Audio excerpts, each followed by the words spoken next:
உங்களுக்கு செரிமான பிரச்சனை, வயிற்றுப்போக்கு, வயிறு உப்பசமா இருக்கு, மலச்சிக்கல் அடிக்கடி ஏற்படுது. இதனால உடம்பே ரொம்ப சோர்வா இருக்குதுன்னு நினைச்சீங்கன்னா, இந்த 5 உணவ உங்க டயட்ல ஆட் பண்ணிக்கிங்க. இந்த 5 உணவுமே ஈஸியா நமக்கு கிடைக்கக்கூடிய உணவு தான். இத எப்படி சாப்பிடணும், எவ்வளோ சாப்பிடணுன்றத இந்த வீடியோல பார்க்கலாம் வாங்க. ஹாய், ஐ எம் டாக்டர் பொற்கொடி ஹரி, சித்த மருத்துவர். நம்மளோட உடல் ஆரோக்கியத்திற்கு கட் ஹெல்த் ரொம்ப முக்கியம். கட்னா என்ன? அதாவது நம்ம உடம்புல வாயிலிருந்து ஸ்டார்ட் ஆகி உணவு குழாய், வயிறு, சிறுகுடல், பெருங்குடல் இது எல்லாம் இந்த கம்ப்ளீட் டைஜஸ்டிவ் ட்ராக்கை தான் கட்டுன்னு சொல்லுவாங்க. இந்த டைஜஸ்டிவ் ட்ராக்ல பார்த்தீங்கன்னா குட் பாக்டீரியா, பேட் பாக்டீரியான்னு நிறைய இருக்கும். இதில் குட் பாக்டீரியா என்ன பண்ணுன்னு பார்த்தீங்கன்னா செரிமானத்துக்கு ஹெல்ப் பண்ணுறது மட்டும் இல்லாமல் நம்ம சாப்பிட்ற உணவுப் பொருளை ஈஸியாக அப்சர்வ் பண்ணி தேவையற்ற கழிவுகளை எக்ஸ்க்ரீட் பண்ணுறதுக்கு ஹெல்ப் பண்ணும். அது மட்டும் இல்லாமல் கெட்ட பாக்டீரியாவை எதிர்த்து சண்டை போடும். நம்மளோட உணவு முறை மாற்றங்கள்னால நல்ல பாக்டீரியா குறைஞ்சி கெட்ட பாக்டீரியா அதிகமாயிடுச்சு. இதனால நமக்கு செரிமான கோளாறு, வாயு தொல்லை, அசிடிட்டி, ஐபிஎஸ்ன்னு இந்த மாதிரி பல நோய்கள் ஏற்படுறதுக்கு காரணம் இதுதான். இது மட்டும் இல்லாமல் தோல் சம்பந்தமான நோய் எதிர்ப்பு சக்தி கம்மியாகிறது, உடம்பு ரொம்ப சோர்வாகிறது, எந்த உணவுமே சாப்பிட்டா செரிக்காமல் இருக்கிறது, இந்த மாதிரியான பிரச்சனைகள்லாம் ஏற்படும். ஸோ இதனால் ரொம்ப ஸ்ட்ரெஸ், அதாவது மன அழுத்தம் வந்துடும் நமக்கு. அதனால் குட் பாக்டீரியாவை நம்ம நல்லா பார்த்துக்கிட்டோம்னா அது நம்மளை நல்லா பார்த்துக்கும். அதனால் நம்ம கட் ஹெல்த்தும் நல்லா இருக்கும். குட் பாக்டீரியாவை பத்திரமா பார்த்துக்கிறதுக்கு ஒரு 5 உணவு சொல்கிறேன், நோட் பண்ணிக்கிங்க. ஃபர்ஸ்ட், தயிர். இதில் பார்த்தீங்கன்னா 100 பில்லியனுக்கு மேலே நல்ல பாக்டீரியா இருக்குது. இது ஒரு நல்ல ஒரு ப்ரோபயோட்டிக் உணவுப் பொருள்னு சொல்லுவாங்க, அதாவது கட் ஃப்ரெண்ட்லி. நம்ம இந்த தயிர் எடுத்துக்கும் போது நம்ம வயிற்றுக்குள்ளே இருக்கிற நல்ல பாக்டீரியாக்கெல்லாம் ரொம்ப குதூகலமாக ஆகிடும். அது மட்டும் இல்லாமல் இதில் விட்டமின் B12 சத்து அதிகமாக இருக்குது. ஸோ டெய்லி ஒரு கப் தயிர் ஆட் பண்ணிக்கிங்க. செகண்ட், திராட்சை. இது ரொம்ப ஆரோக்கியமான ஒரு பழம். இதில் ஏராளமான ஹெல்த் பெனிஃபிட்ஸ் இருக்குது. இது நம்ம கட் ஹெல்த்துக்கு என்ன பண்ணுன்னு பார்த்தீங்கன்னா நம்ம உடம்புல இருக்கிற கழிவுகள் எல்லாம் ஈஸியா வெளியேற்றிடும். டெய்லி ஒரு கப் திராட்சை சாப்பிட்டீங்க அப்படின்னா உங்க வயிறு ஃப்ரீ ஆகி உங்க உடம்பே ஃப்ரீயான மாதிரி நீங்க ஃபீல் பண்ணுவீங்க. இதனால இந்த மலச்சிக்கல் தொந்தரவு ஏதாவது இருந்ததுன்னா அது சரி பண்ணும். திராட்சையில 81% தண்ணி இருக்கு, மீதி ஃபுல்லா நார்ச்சத்தும் ஆன்டி ஆக்சிடென்ட்டும் அதிகமா இருக்கு.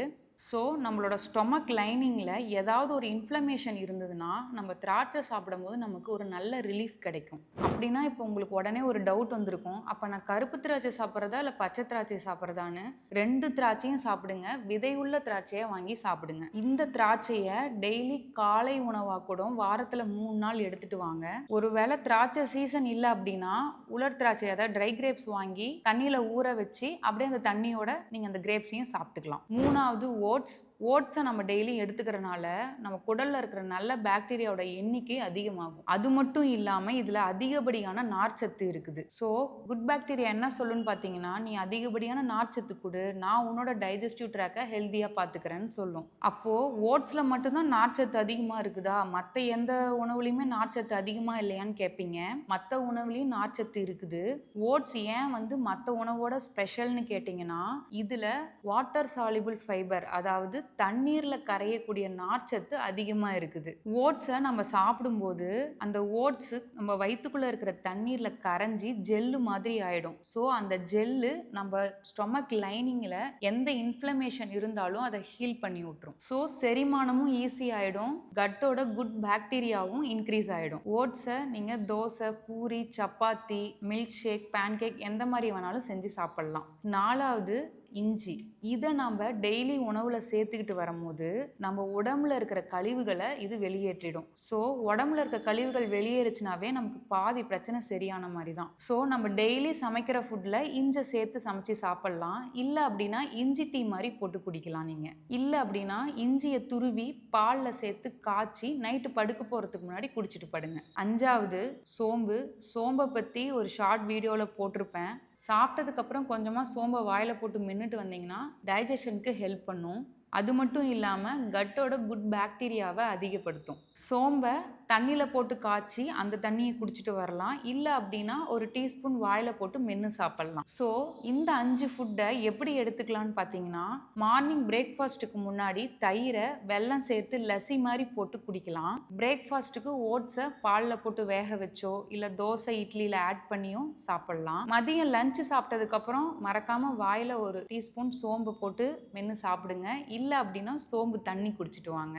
ஈவினிங் ஸ்நாக் டைமாக ஜிஞ்சர் டீ, அதாவது இஞ்சி டீ இல்லைனா சோம்பு டீ மாதிரி போட்டு குடிக்கலாம். நைட்டில் ஓட்ஸில் செஞ்ச சப்பாத்தி பூரி ஏதாவது லைட்டான ஃபுட்டில் ஆட் பண்ணிக்கலாம் நீங்கள். ஸோ இந்த 5 ஃபுட்டும், அதாவது தயிர், திராட்சை, ஓட்ஸு, இஞ்சி, சோம்பு, இது நம்மளோட கட் ஹெல்த்துக்கு ரொம்பவே நல்லது. நம்ம கட்டில் இருக்கிற குட் பாக்டீரியாவை அதிகப்படுத்தும். ஸோ இந்த உணவு மட்டும்தான் எடுத்துக்கணுமான்னு இல்லை, நார்ச்சத்து அதிகமாக இருக்கிற உணவுப் பொருளாக எடுத்துக்கும் போது நம்ம டைஜஸ்டிவ் ட்ராக் க்ளீன் அண்ட் கிளியராக இருக்கும். அதனால் எந்த ஒரு கட் இஷ்யூஸுமே வராது, நம்ம கட்டும் ஹெல்த்தியாக இருக்கும். ஸோ செரிமான பிரச்சனை, வாயு தொல்லை, நெஞ்செரிச்சல், வயிறு உப்பசமாக இருக்குது, மலச்சிக்கலாக இருக்கிறவங்க இந்த 5 உணவை கண்டிப்பாக உங்கள் டயட்டில் சேர்த்துட்டு வாங்க.